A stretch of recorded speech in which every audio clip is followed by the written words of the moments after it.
Semua orang bilang bekerja di orang kaya itu menyenangkan. Dengan gaji besar, fasilitas lengkap, dan hidup terjamin. Tapi mereka tidak tahu di balik pintu itu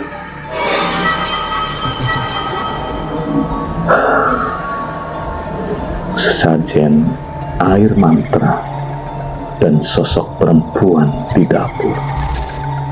Namanya Okta. Inilah kisah dia saat dia bekerja untuk keluarga yang kelihatannya sempurna, tapi sebenarnya dia sedang dikendalikan oleh sesuatu yang tidak terlihat.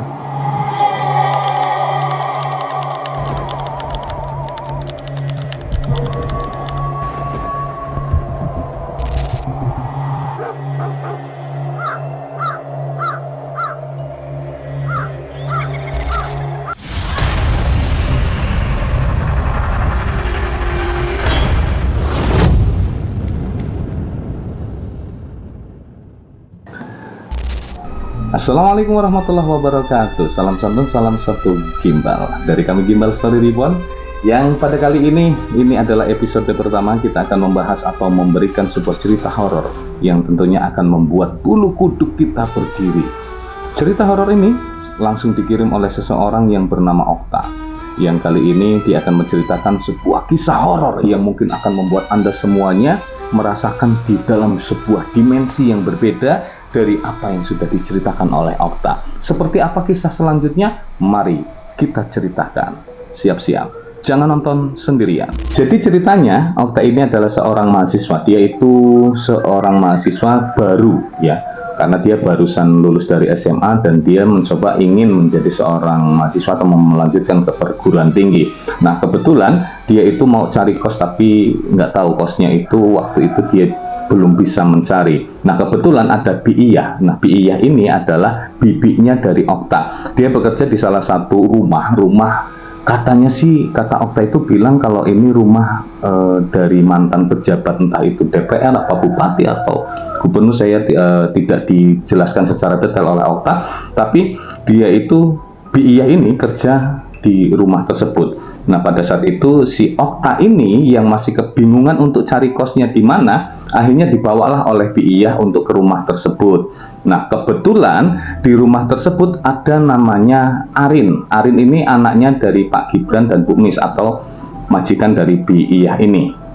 Nah pada saat itu si Okta ini ditawarkan untuk menjadi asistennya si Arin. Karena Arin ini dia sudah berumur 20 tahun sebenarnya, tapi dia masih manja kayak anak-anak gitu. Jadi dari ngedot dia masih ngedot, dia mau ke kuliah, dia mau ini, yang mempersiapkan adalah Okta. Nah ketika ditawarin hal tersebut, si Oktanya mau, oke lah saya di sini sekalian. Cuman si Okta punya persyaratan karena dia lagi kuliah, jadi dia bekerja setelah dia itu kuliah kayak gitu, dan itu pun disetujui karena saking baiknya ini majikannya ya pada saat itu. Ini belum apa-apa ya, ini baru awalnya seperti itu. Nah akhirnya sehari-hari si Okta ini menjadi asisten dari si Arin ini. Jadi Arin sudah menjadi majikannya si Okta lah pada saat itu. Jadi apapun yang diminta oleh si Arin, si Okta harus bisa, bahkan mengerjakan PR atau ya dikatakan PR ya, tugas-tugasnya si Arin ini yang ngerjain Okta. Nah Okta cerita kayak gitu. Jadi memang Kang, pada saat itu memang saya itu mengerjakan apa yang menjadi tugasnya si Arin, yang namanya asisten kan kayak gitu. Jadi bukan hanya bawain tas ke mobil atau mungkin dia mendampingi di mobil pada saat dia mau berangkat ke kampus gitu, tidak. Jadi semua yang dibutuhkan nama Arin, bahkan sampai mengerjakan tugas itu semuanya si Okta. Nah suatu hari si Pak Gibran Bu Mis ini punya anak namanya Pak Dwi.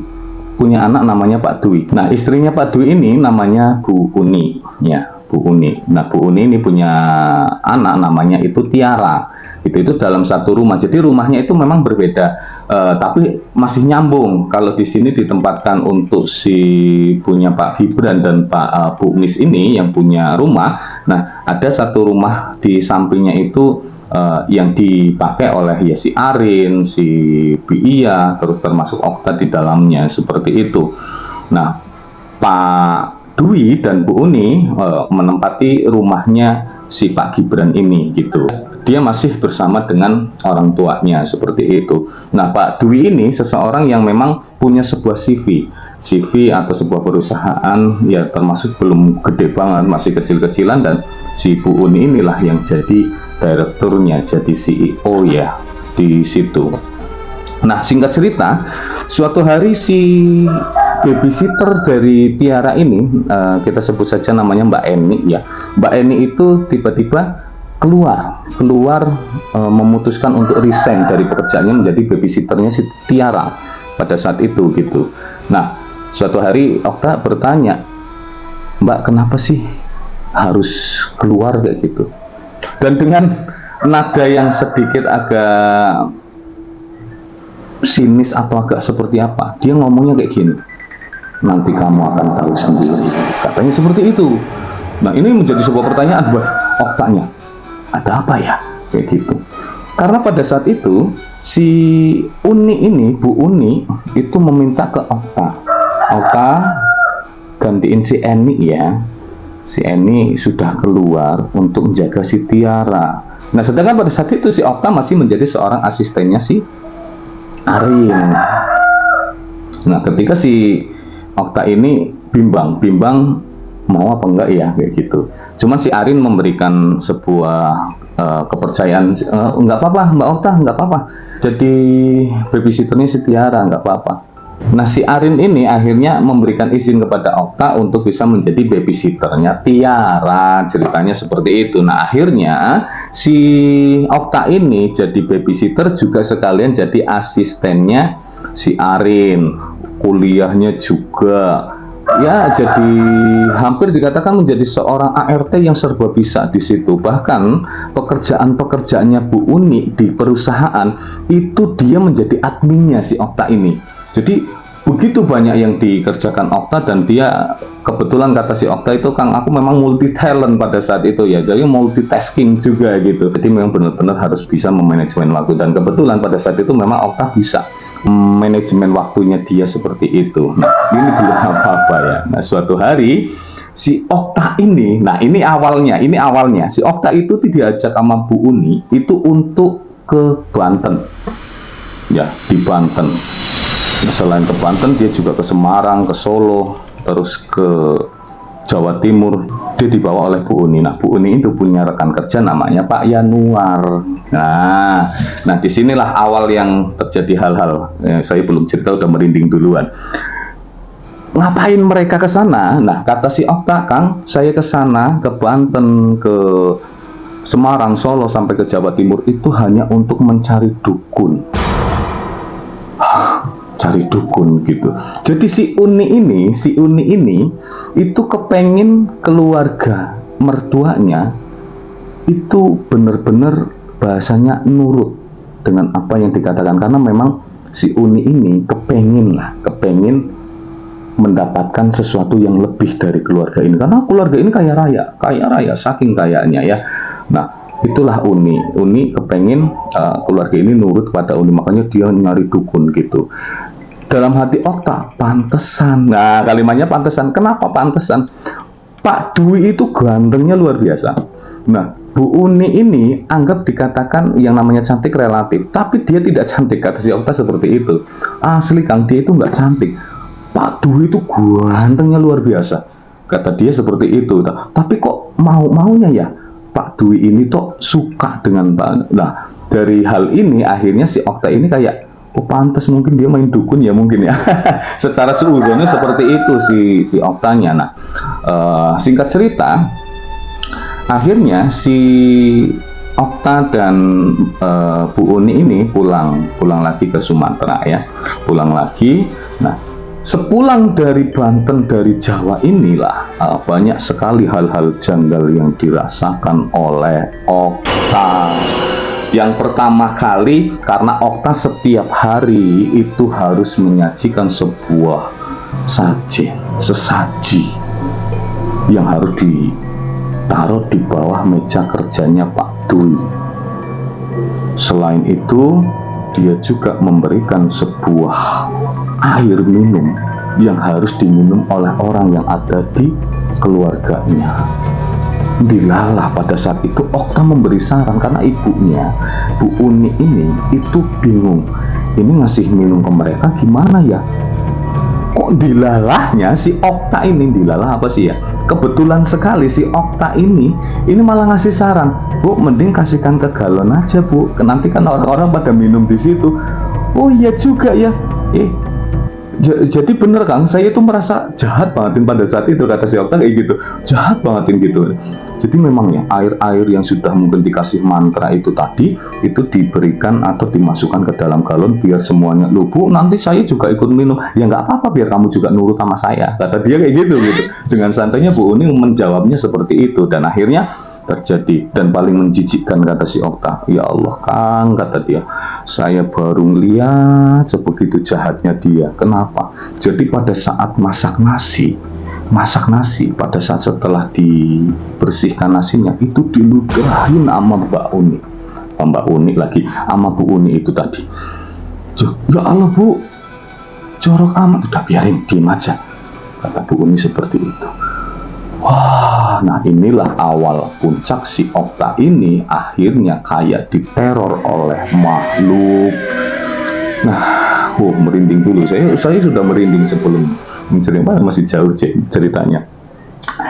Jadi pada saat itu, suatu hari si Okta ini kan tidurnya itu bareng Arin, dan dia ada di lantai 2, itu bareng Arinnya. Pada saat Okta mau turun, mau nyari air minum, nah kan di tangga tuh, dia ngambil air minum nyantai. Nah tiba-tiba ada sosok di samping meja makan, si Okta itu ngerti banget gitu, itu sosoknya itu rambutnya panjang sampai ke lantai, kata dia kayak gitu. Dia madepnya ke sana. Nah tiba-tiba merinding dulu, makhluk ini tuh nengok ke Okta. Alangkah kagetnya Okta ketika melihat wajah dari makhluk ini.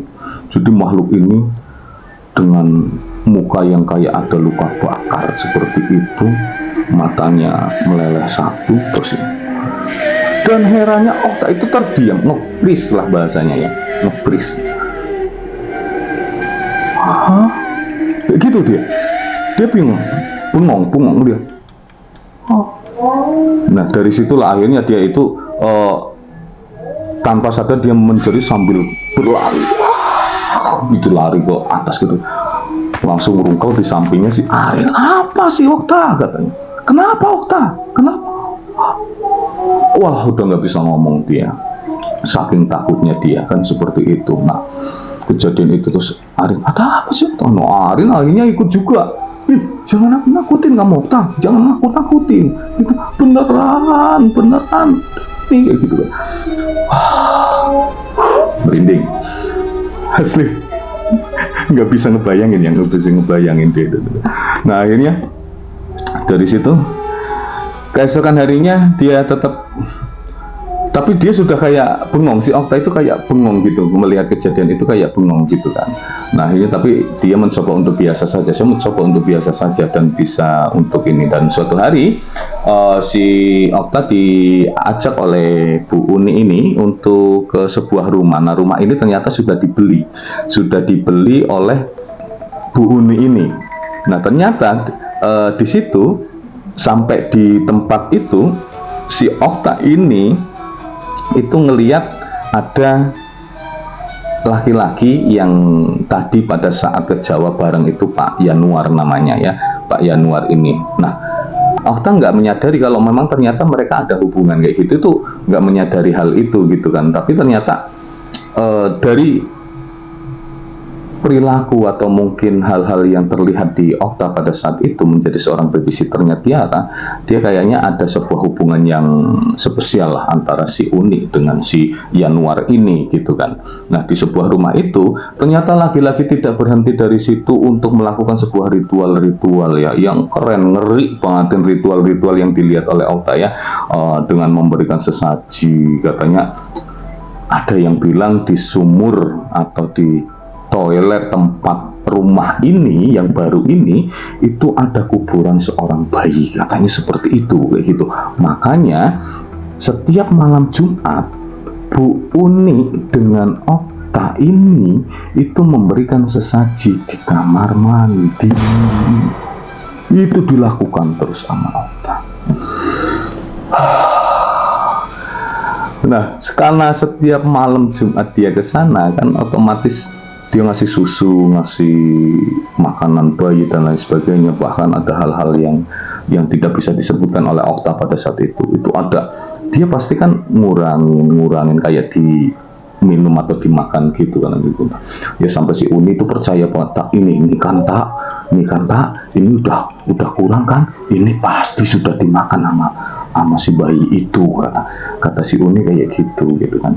Bu Uni yang punya rumah baru ini ternyata disuruhlah si Bi'iyah untuk menjaga rumah ini gitu.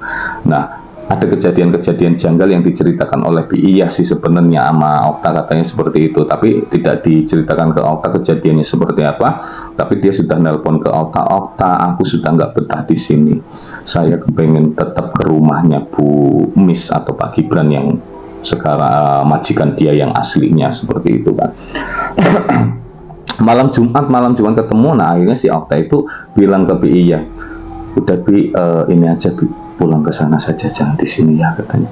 Nah, akhirnya benar dia nembung sama si Bu Uni ini bahwa saya kepengen pulang lagi ke tempatnya Pak Gibran, katanya, dan diizinkan. Akhirnya dia pulang ke situ kan ya. Nah, ini ada kejadian janggal lagi, Kang Mus, kata si Okta. Jadi di suatu hari pada saat si Okta ini memberikan sesaji di bawah meja kerja Pak Dwi, pada saat dia ngelorokin kayak gini, si Okta tiba-tiba itu tangannya kayak dipegang oleh sesuatu. Dan tahu nggak Kang, itu dinginnya kayak es. Merinding saya di sini. Astagfirullahaladzim. Jadi dia dipegang seperti ini.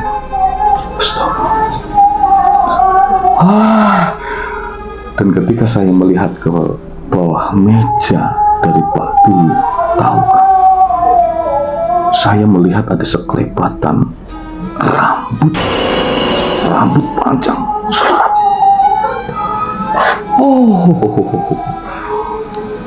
Terus dari situlah banyak sekali hal-hal yang luar biasa dia lakukan. Akhirnya kan dia lari kan ya, mau ke kamarnya si Arin, kamar dia, tempat tidur dia, karena dia tidurnya kan bersama Arin, karena jaga si Arin ini tadi ya, karena dia jadi asistennya, jadi bahkan tidur pun dia itu harus menemani si Arin. Nah, ini lagi-lagi pada saat dia mau menaiki tangga,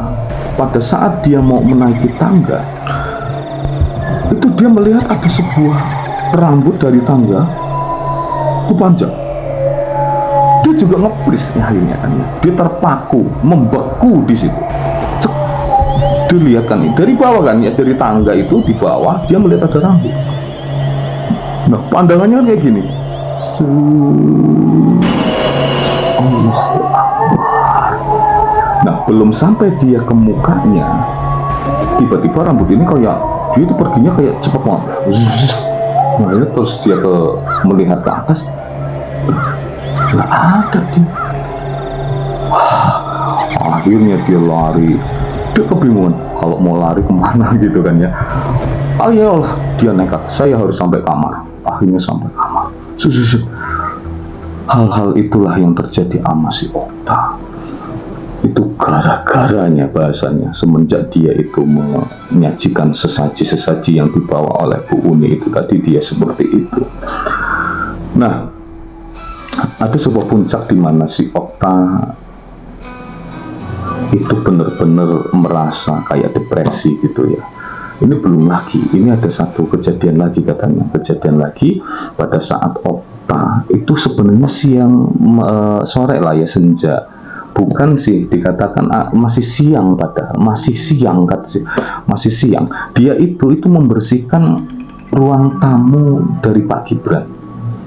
Dia itu nyapu, terus setelah itu ngepel. Nah, di tempat Pak Gibran itu kan apa-apanya mewah itu ya, karena memang orang kaya, dari kursinya yang begitu kayak singgasana, terus di pojokan ini ada guci. Nah, gucinya itu kan tinggi. Adalah kisaran, kata Okta itu ada kisaran 2 meteran adalah, ya guji besar itu loh, guji gitu, guji besar itu. Nah ini yang laki-laki, aduh merinding lagi ini. Pada saat dia lagi membersihkan dan dia ngelap guji, laki-laki kan ngelapnya dari bawah tuh, ngelapnya kan dari bawah tuh, dilap, mau ngelap di sini, laki-laki rambut itu tadi itu ada rambut lagi. Dan herannya pada saat dia mencoba untuk mencari tahu sumbernya si rambut ini, rambut panjang itu, pada saat dia mau ngambil atau melihat ke atas, ini pasti rambut ini terus langsung hilang. Jadi tidak sempat dia itu melihat utuh badannya itu seperti apa, itu tuh nggak terlihat oleh dia gitu. Dari situlah akhirnya laki-laki, dia seorang yang benar-benar peka dan penakut. Karena saking seringnya kayak gitu, akhirnya dia kayak biasa aja. Udahlah, yang penting gak ganggu gue untuk hal-hal yang gimana lah, kata Okta seperti itu kan. Tapi kan tetap saya kayak pusing dengan pekerjaan saya yang begitu multi talent, yang multitasking yang seperti itu. Akhirnya suatu hari kayak gini, ini puncaknya, si Okta ama yayasan sekolahnya si Tiara ini itu ditegur gara-gara si Tiara belum bayar uang bulanan, sudah sampai 3 bulan belum bayar gitu. Nah sampaikanlah. Nah kebetulan sekali si Okta ini nyampeinnya itu ke Pak Dwi, bukan ke Bu Uni gitu, jadi ke Pak Dwi. Kebetulan juga dari pihak yayasan sudah nelpon di rumahnya Pak Gibran yang nerima Bu Mis. Bu Mis bertanya ke Okta, Okta itu Dedek Tiara kok kata yayasan kok belum bayar 3 bulan, itu gimana ceritanya, kayak gitu. Ya nggak tahu Bu, saya nggak pernah memberikan bayaran-bayaran itu, bukan saya yang memberikan. Udah ini aja, minta sama Pak Dwi buat ngelunasin bayarannya si Tiara, katanya seperti itu kan. Akhirnya si Okta ini mintalah sama si Pak Dwi untuk pembayaran. Kata Pak, setiap bulan itu saya kasihkan ke Bu Uni, kata dia. Tapi ya nggak tahu Pak, ini memang dari sana kayak gitu. Ya udah ini, tanpa pikir panjang Pak Dwi langsung ngasihkan saja. Dibayarkanlah ke sekolahannya si Tiara.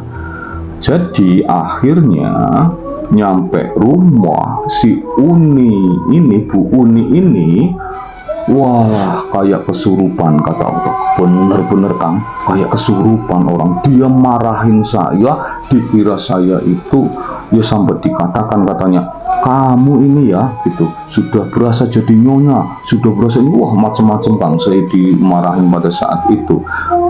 Sekarang istrinya Pak Dwi itu siapa? Kamu apa saya? Kata dia seperti itu nyampaikan katanya. Wah dari sinilah si Okta akhirnya, ya sudah Bu, mulai sekarang saya sudah tidak kerja lagi dengan ibu, begitu. Oh gitu. Pokoknya kalau disautin itu dia makin menjadi-jadi gitu. Nah akhirnya dia mundur atau resign dari pekerjaannya menjadi babysitter si Tiara. Terus dia mau pulang, Bu Mis ngomong, udahlah Okta di sini aja, nanti Tiara siapa yang ngurusin. Kata Okta, udah enggak, saya enggak mau. Banyak sekali hal-hal yang tidak bisa saya ceritakan di sini Bu Mis, katanya. Oh ya, saya tahu banyak kejanggalan di rumah ini. Okta, saya pengen tahu sih sebenarnya ada cerita apa sih tentang Bu ini. Walah. Wah, karena Okta merasa ini, saya udah nggak kerja lagi di sini. Ya, benar-benar Kang, pada saat itu saya nggak mau lah bahasanya menyimpan ini sendiri. Saya ceritakan semuanya kejadian-kejadian yang dialami dari dia itu ke Banten, ke Solo, Semarang, Jawa Timur untuk nyari dukun sampai rumah nganuin sesaji dan lain sebagainya. Ceritakanlah semuanya Bu Mis. Karena Okta berpikiran sebentar lagi saya tidak menjadi bagian keluarga ini. Kata dia seperti itu. Nah, akhirnya dari hal-hal itulah Bu Mis memaklumi tentang hal ini. Akhirnya Okta pulang, sudah tidak lagi bekerja di situ. Nah, selesailah di situ karena sudah tidak pernah memberikan sesaji apapun. Akhirnya Okta terhindar lagi sekarang dari hal-hal teror makhluk berambut panjang ini. Nah, kurang lebih 3 bulan, suatu saat Bu Umis itu nelpon si Okta. Wah, benar-benar Okta kejadian di sini. Kenapa Ibu gitu? Nah, ternyata si Uni sekarang depresi, dia sudah gila dan sekarang sudah ada di rumah sakit jiwa. Wah, ceritanya dari situ si Okta merasa alhamdulillah akhirnya saya tidak masuk ke situ lagi. Dia sudah terbebas dan akhirnya sekarang Okta sudah menjalani kehidupan seperti biasa sampai akhirnya dia menikah dan sekarang dikaruniai seorang anak di 2012 dia sudah menikah dan sekarang di 2025 dia punya 1 orang anak ya. Nah, buat kamu yang punya kisah horor atau cerita-cerita horor, boleh langsung saja dikirimkan di email kami di sini ya. Nanti akan, mumpung ini baru episode pertama ya, masih ada episode 2 sampai ribuan nanti, mudah-mudahan ya diberikan panjang umur dan bisa memberikan cerita-cerita yang menarik buat kamu semuanya. Boleh ya langsung diceritakan saja di sini. Jangan lupa ditambahkan untuk WA atau mungkin IG-nya biar nanti pada saat akan dibacakan ceritanya kami akan menghubungi Anda untuk mendengarkan ya. Buat Mbak Okta, mudah-mudahan menjadi keluarga yang sakinah mawaddah warahmah ya. Tetap semangat menjalani kehidupan. Terima kasih. Kita akan berjumpa di episode selanjutnya. Saya Kang Mus. Dadah, bye-bye. Assalamualaikum warahmatullahi wabarakatuh. Tabi pun.